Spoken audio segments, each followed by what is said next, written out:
Your emotion is the last thing on this equation. Your emotion is not important.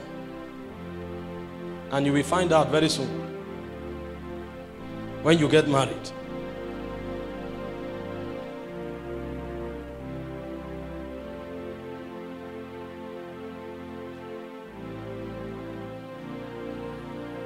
The last one I will speak about is priesthood. You see that I'm just being spiritual. I know when we get married, they will advise you and tell you, love your wife, protect her. When you people want to quarrel, just keep quiet and talk later. Those are good, though. They are very good. Those advice, they are good. They'll tell your wife, cook for your husband, whatever he asks, give him. Don't quarrel with him. When he's angry, just keep quiet. Read it, they are good. But these things, I'm telling you, if God puts it in your spirit, those ones will be natural. If you become conformed to the image of Christ, you won't attack your husband. You won't dishonor your husband. You won't have the ability to do it. It will not just be you trying to obey rules and regulations. You will lose the ability. When you become like Christ, you will not be able to hurt her. You will not be able to offend her. You will feel the compassion of Jesus for her. Because these are spiritual things. And then the final thing is priesthood. Priesthood is the salt of the earth. Every time spirits build civilizations, it's because of priesthood. The reason people are dressing naked on the street today is priesthood. It's a civilization of a spirit. Society is a portrait of the nature of priesthood that dominates it. The reason people think somebody loved them today by sleeping with the person is the nature of priesthood. The idea is to destroy the morality of our world. The reason people think if you don't take bribe, you can't succeed is priesthood. They have cultured the world to believe that until you cut corner, there is no success. Demonic intelligences take over territories when there is a negative priesthood. The same way, the energy of God will dominate the territory when positive priesthood increases. And so when God brings two people together, it's so that they can join hands together and raise an altar over a territory, to raise an altar over a system. Prayer is more in view in marriage than emotion. That's why God said in 1 Peter chapter 3, he said when you relate with her as unto the weaker vessel, so that your prayers will be answered. That means your relationship with her heightens your priesthood in the spirit. So when you buy her a gift, it's not just because you want to make her happy.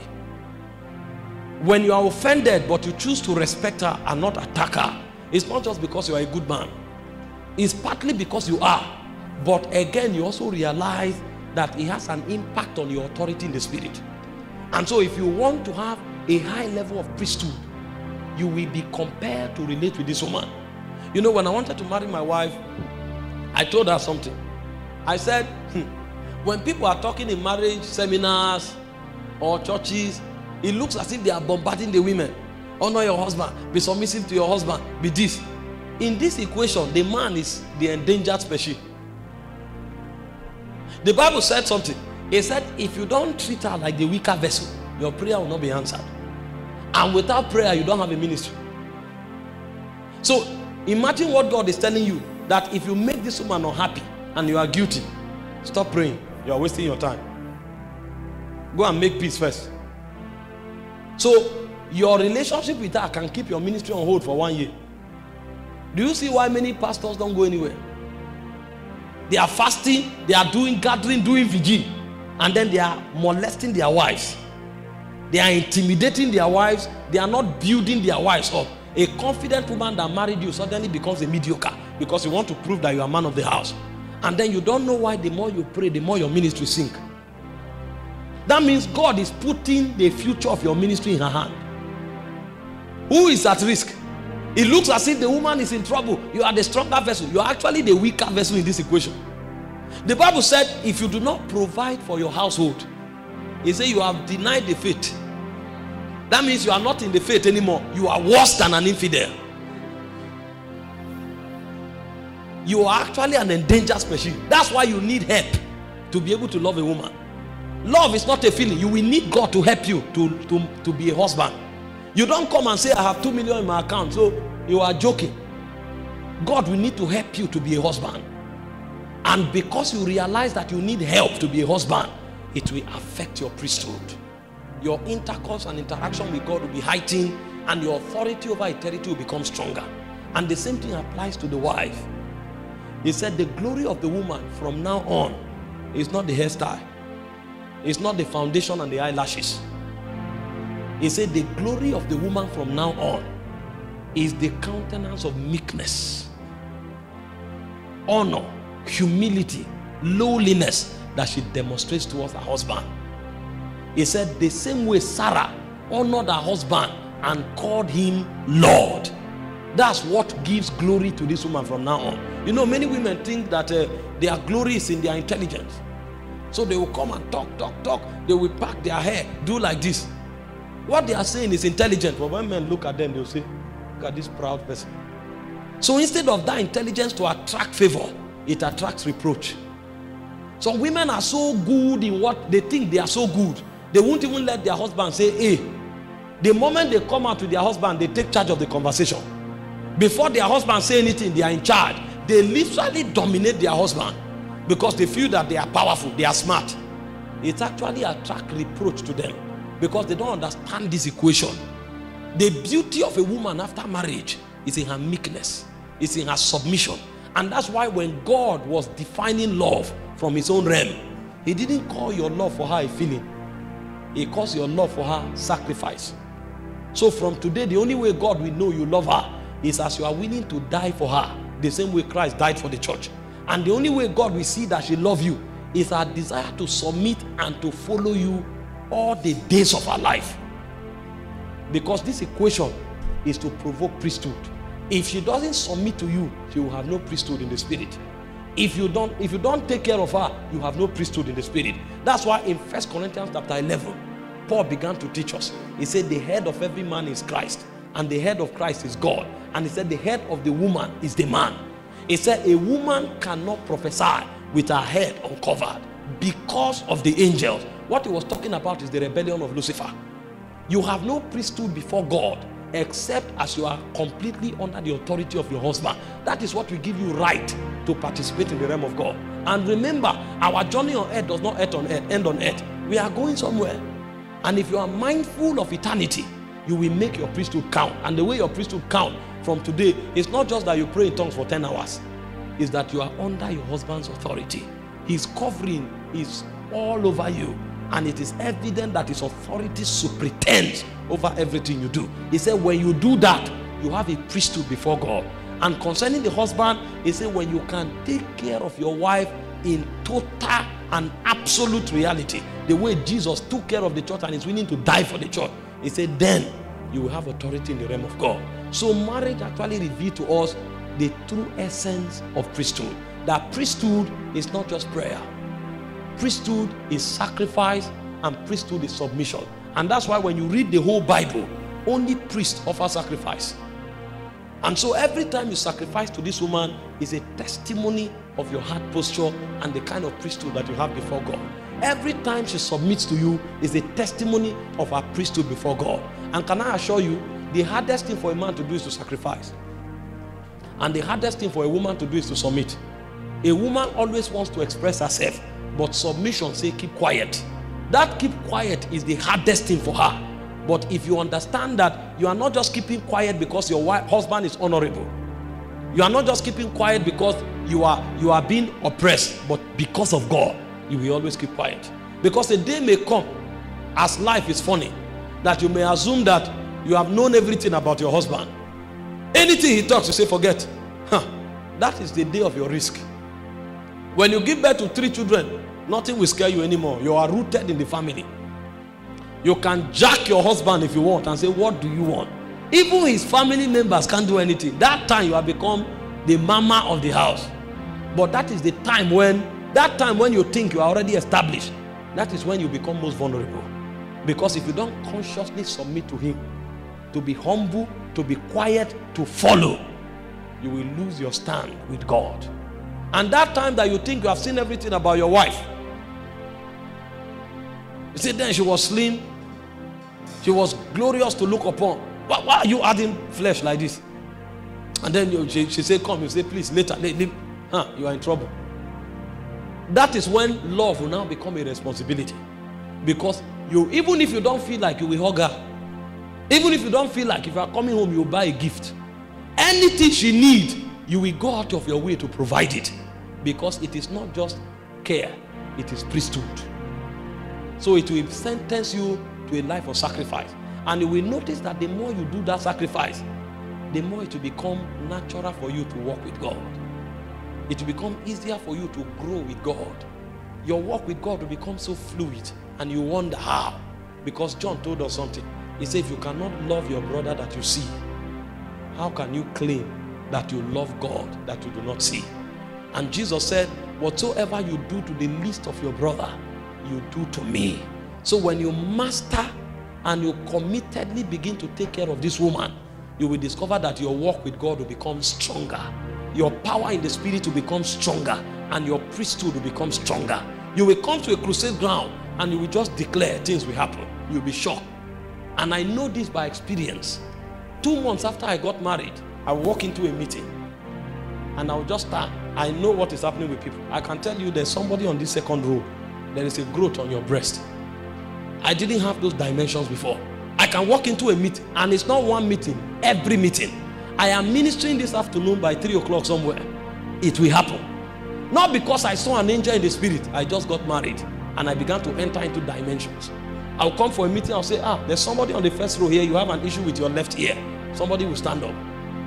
I was in Ibadan last week. I just took time. Over 3 ministers preached before I preached. And when I came up, I was so tired. When I was when I was done teaching, I just took and I began to see. I said, there's a fair young man on the 3rd row. One of your leg is shorter. It just grew out. I didn't need to go and fast for 40 days to build faith. The guy rushed out. I said, wait, don't be excited. Confirm it. Leg grew out just by word of knowledge. I looked by the right. I said, there's somebody, you have a gastric challenge. It has gone. It just left. There's a lady here, there is growth on your breast. Check, that growth has gone. As I'm seeing, I'm just talking. And as I'm talking, it's happening. I didn't know how I entered. I didn't have any encounter. I just got married. And the dimension shifted. The authority shifted. If I stand up, I was in a meeting with him in Benin. I was so tired, I flew in from Ghana. And I just went for the meeting. And when I was done sharing, I just stood up. I said, if you have growth on your body, just stand. And they stood up. I said, the growth is gone. And more than 5 ladies ran out crying. Growth had dematerialized. Just because I got married and I began to follow these things. And God just kept shifting. God just kept shifting. God just kept shifting. Doors opening everywhere. In the midst of warfare, we are just gliding.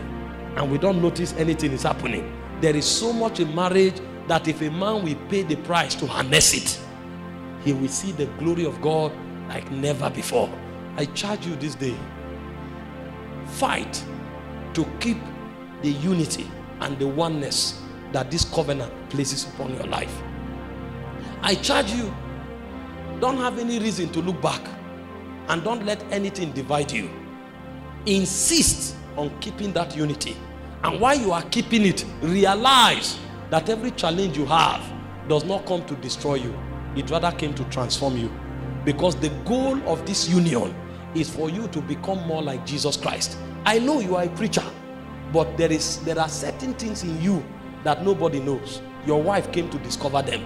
You may not know that you are impatient because nobody has worked with you closely. Your wife will come to reveal to you that you are impatient. And every time she takes an action that shows you are impatient, it's not a time to attack her. It's a time to ask God to help you. I never knew there was impatience in me. Your wife will come to let you know that there was anger in your spirit that you didn't know about. So her coming to you and the challenges that may come will not be to destroy you. It will be to make you a better person. And the same thing applies to you, my dear sister. You may not know that you are impatient. You may not know that you talk too much. You may not know that you are an aggressive person. It is your husband that will show you. And when he shows you, instead of fighting and saying, this thing will not work anymore, look inward. Before you call the marriage the problem, find out the things that you have that needs to be touched, because Jesus wants you to become like him, and the marriage is a platform for achieving that. Also remember that as you got married today, you become a portal through which God will bring a heritage to the earth. So it's not just about what you want or what you like. I can assure you that every married man and woman that divorced when life is not threatened or when there is no case of infidelity was selfish, because they never thought about their children. Most of the problem in society today are created by children that were raised by half parents. You have no right to walk out on this union, except, like the Bible said, in the case of infidelity. You have no right. And I tell you, if you have known Jesus well, nothing can even make you break up. And if you know that your children, you owe them that responsibility, you will be a covering to them until they also grow into their destiny. It is selfishness for a family to break up. It is selfishness for a man and woman to divorce when they have a child. They don't know their responsibility to those children, and because they don't know that marriage came to provide godly heritage, they just thought it was about them. And because they are offended, because they can't take it anymore, they go. How about the children? Your children will be mighty because you will pay the price to raise them. And finally, like I have said, you must realize that it's a priesthood. Everything you see that you don't like is a call to prayer. And everything that you do is not primarily because of her, it's because of Jesus. Everything she does is not primarily because of you. There are many times you will forgive her, not because she's reasonable. You will because of Jesus. There are many times she will forgive you, not because you are reasonable, but because of Jesus. So everything you do going forward on the strength of priesthood, know that it is first of all because of Jesus before it is because of her. I know that now that love is bubbling in your soul. You will say, I love you, I will do anything for you. When you get married for 3 years, you will drop that language.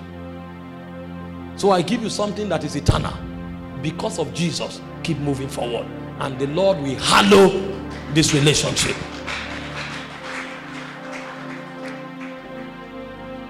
Just bow your heads and talk to the Lord.